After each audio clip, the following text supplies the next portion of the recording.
محترم مسلمانانو، نن چې کومه زموږ وظیفه ده د مازدیګر د مانځه نه بعد د یو لفظ دا تاسو سل پیرې ووایئ. کله تاسو دا یو لفظ د سل پیرې ویلې، بیا د هغې نه بعد خپلې دعاګانې الله پاک ته پیش کړئ. بیا د هغې نه بعد خپل حاجتونه الله پاک ته پیش کړئ. بیا د هغې نه بعد خپل مشکلات الله پاک ته پیش کړئ.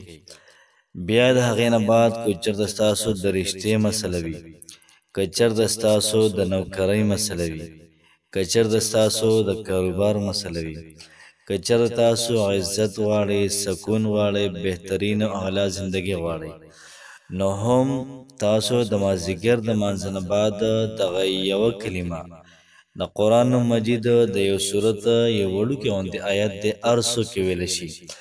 که چا د قرآن مجید ختم کړي هغه هم ویلی شي، او که چا ختم نه کړي هغه هم ویلی شي.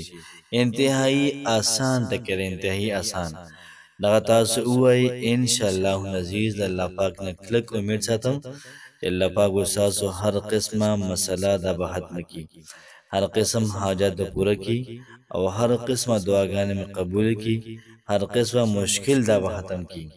محترم مسلمانانو، کو چېرته تاسو په چینل باندې نه وي نو چینل د سره ضرور سبسکرایب کړئ. بسم الله الرحمن الرحیم.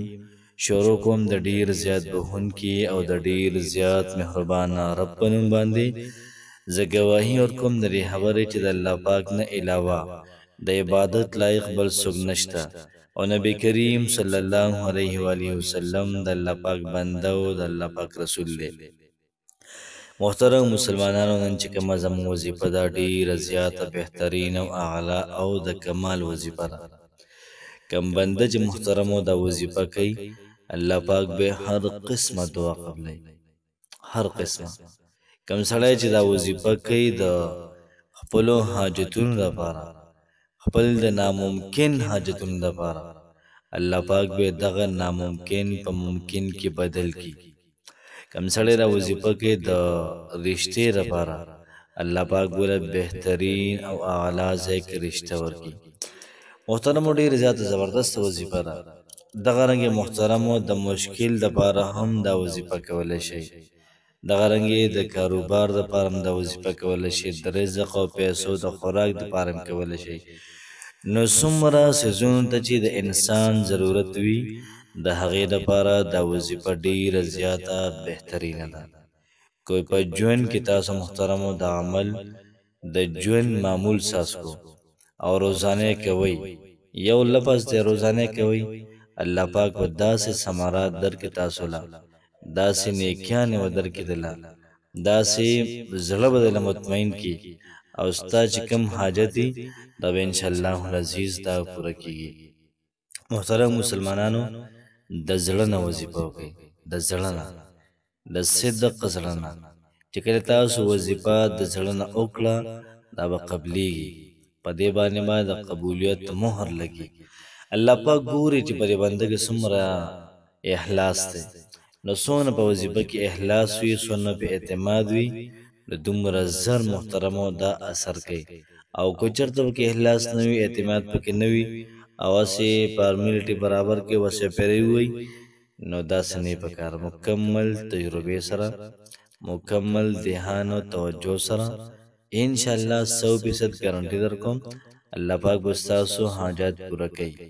د وظیفې ترتیب او د وظیفې طریقه کار به داسې شي چې کله تاسو دا وظیفه کوئ، نو د هغې نه مخکې به 2 رکعته صلات حاجت لمونځ وکئ. 2 رکعته لمونځ دې وکړو، او 2 رکعته لمونځ هر څوک کولی شي، دونه ټایم پرې لګي نه.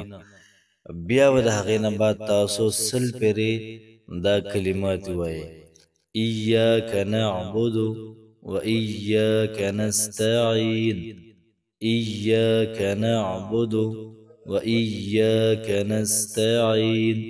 دا کلمات به تاسو 100 پیرې ووایئ، او دا ما چې څنګه ویلې همدغه شان ښه په قلار. ای الله پاکه، موږ ستا دپاره بندګي کوو. و ایاک نستعین، ای الله پاک موږ ستا نه امداد غواړو. ای الله پاک زما دا پلانکې حاجت دی، بس زما امداد وکړې. نو ای الله پاک زما دا پلانکې مسله ده، بس زما امداد وکړې.